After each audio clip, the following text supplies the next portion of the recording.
hair is something strange. There's a group of people who remember waiting an entire week for the next episode of their favorite show, and who also can't really remember life before the internet.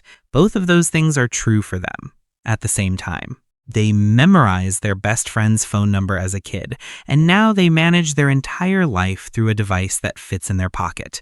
They grew up in one world and became adults in a completely different one. If you were born between 1990 and 1999, this video is going to feel uncomfortably accurate. You've probably felt it your whole life. Too young to be a real millennial, too old to be Gen Z, like you're standing between two rooms and neither one is fully yours. But here's what most people get wrong about that feeling. It's not just a vibe. It's not just marketing labels. Something genuinely unusual happened to the brains of people who grew up in that exact window. Psychologists have names for it, and once you hear them, a lot of things about yourself will suddenly make sense. By the end of this video, you'll understand why your childhood memories feel so unusually vivid, why waiting feels different to you than it does to people just a few years younger, and why the thing you've always seen as your weakness might actually be your biggest advantage. Let's set the scene first. Picture a kid in 1998. Saturday morning. They're sitting cross-legged in front of a TV that takes a few seconds to warm up. If they miss their show, it's gone. There's no rewind, no replay, no streaming. Gone until the rerun. Later that day, they call a friend on a phone attached to the wall, and if the friend isn't home, they just wait. That was normal. That was the whole world. Now picture that same kid at 13 or 14 hearing the screech of a dial-up modem for the first time. Then MSN, MySpace, early YouTube. Then, somewhere in their late teens or early 20s, a smartphone appears in their hand. And the world that raised them quietly disappears, piece by piece, while they're still growing up inside it. That's the surface story of a 90s baby. And on the surface, it just looks like a generation that doesn't fit anywhere. Sociologists have actually given this group a name. People born in the early to mid-90s, right on the cusp between millennials and Gen Z, are often called zillennials, a microgeneration. Too young to remember a fully analog adulthood, too old to have grown up with a tablet in their crib. When your entire age group needs its own special label just to explain that it doesn't fit the other labels, that tells you something. But feeling stuck between generations isn't the real story. What happened inside your brain is. Let's start with the memories. If you were born in the 90s, you might have noticed that your childhood memories feel strangely vivid. The smell of a video rental store, the exact weight of a portable CD player in your backpack, and the way you had to hold it flat so the song wouldn't skip, the sound of a cartridge being blown into. These aren't just random memories. They're high resolution. Psychologists call this the reminiscence bump. It's one of the most consistent findings in memory research, confirmed across decades of studies. When older adults are asked to recall memories from their lives, they don't remember all decades equally. There is a clear spike, a bump, for events that happened roughly between the ages of 10 and 30. That window is when your identity is forming, when everything is new, when your brain is essentially deciding who you are. So it records that period in more detail than any other part of your life.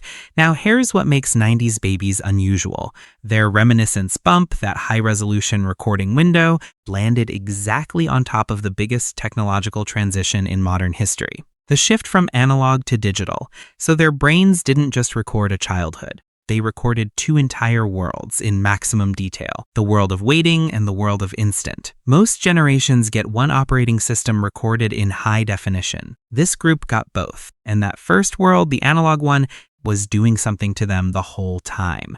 Something that looks a lot like training. Think about what an analog childhood actually demanded. You took photos and then waited days to see if any of them were good. Heard a song on the radio and had to sit there finger hovering over the record button, hoping the DJ wouldn't talk over the intro. You made plans with a friend for Saturday at 3, and then you just had to show up and trust they would too. There was no tracking, no updates, no last-minute texts. Every single one of those moments was a tiny exercise in what psychologists call delayed gratification. The ability to sit inside the gap between wanting something and getting it. An analog childhood was basically a gym for that ability. Nobody designed it that way. It was just how the world worked. But the effect was the same. Thousands of small repetitions of waiting, tolerating uncertainty, staying committed to a plan with no safety net. And here's where it gets even more interesting. Because the second half of their childhood did the exact opposite.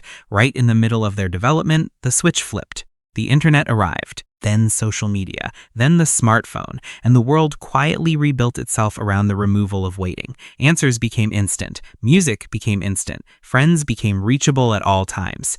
The gap between wanting and getting, the exact gap this generation had spent a decade training in, collapsed almost overnight. In 2001, an education writer named Mark Prensky coined a famous pair of terms: digital natives, meaning kids who grew up with technology as their first language, and digital immigrants, meaning adults who had to learn it later, always keeping a bit of an accent. Now, to be fair, that framework has been criticized and debated by researchers over the years, and it's cruder than the reality. But the core distinction is still useful here, because 90s babies don't fit either category. They're not digital natives. They remember the before. And they're not digital immigrants either. They adopted the new world while their brains were still flexible enough to learn it deeply. The most accurate way to describe them might be this: they're bilingual. Analog is their mother tongue.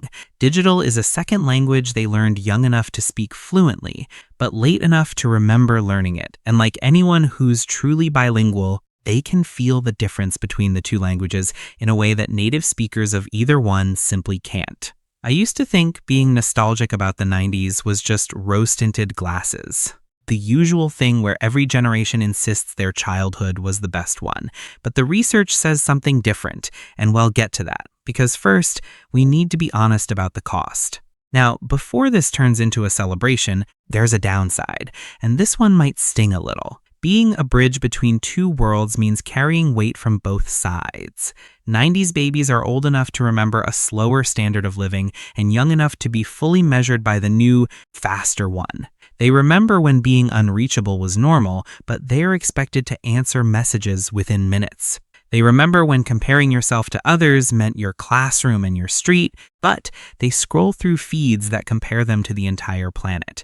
That creates a very specific kind of quiet exhaustion, a feeling of being permanently a little behind in a race they can remember not existing. And there's a second risk, too.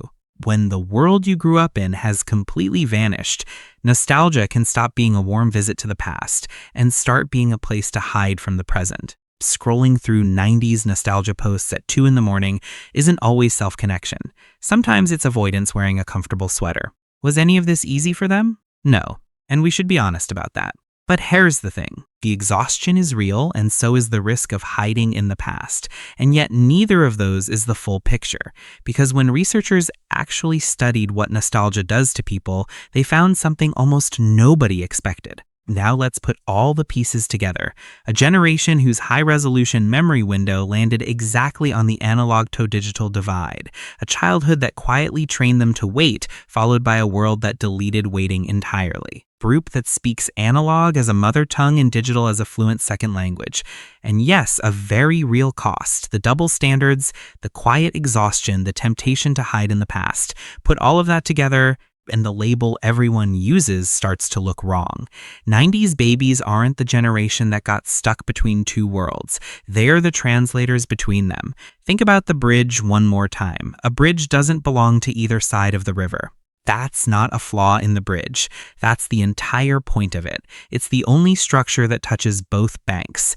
The discomfort of not fully belonging anywhere is the exact same thing that lets this generation move between worlds that can't reach each other. And even their nostalgia, the thing that looks like their weakness, turns out to be something else. Psychologists at the University of Southampton, led by researchers Konstantin Sedekis and Tim Wieldschut, have spent years studying what nostalgia actually does. For a long time, it was assumed to be a kind of homesickness, something unhealthy. Their research found the opposite. Nostalgia, used well, works as a psychological resource. It increases feelings of social connection, strengthens the sense that your life has meaning, and builds what researchers call self-continuity. The feeling that the person you were and the person you are belong to the same story. So here's what you can actually do with all this. First, use nostalgia on purpose, not by accident. Instead of falling into it at 2 a.m, schedule it. Put on an album from your childhood and listen to the whole thing. Print a photo. Do it as a ritual, not an escape. Second, notice the difference between visiting the past and hiding in it. A visit leaves you warmer, hiding leaves you emptier. Check which one you're feeling when you come back. Third, protect one analog pocket in your week. One walk without your phone, one handwritten note. You're not rejecting the digital world, you're keeping your mother tongue alive. And fourth, treat your bilingualism as a skill. At work, in your family, in your friendships, you're often the only person in the room who genuinely understands both the people who remember the before and the people who never saw it. That's not an accident of birth.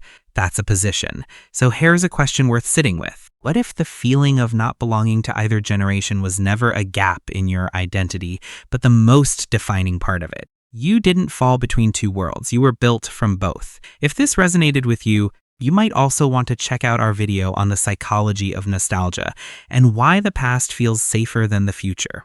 It goes deeper into how memory shapes who we become. Understanding where your mind comes from is how you decide where it goes next. And you've already taken that step by watching this.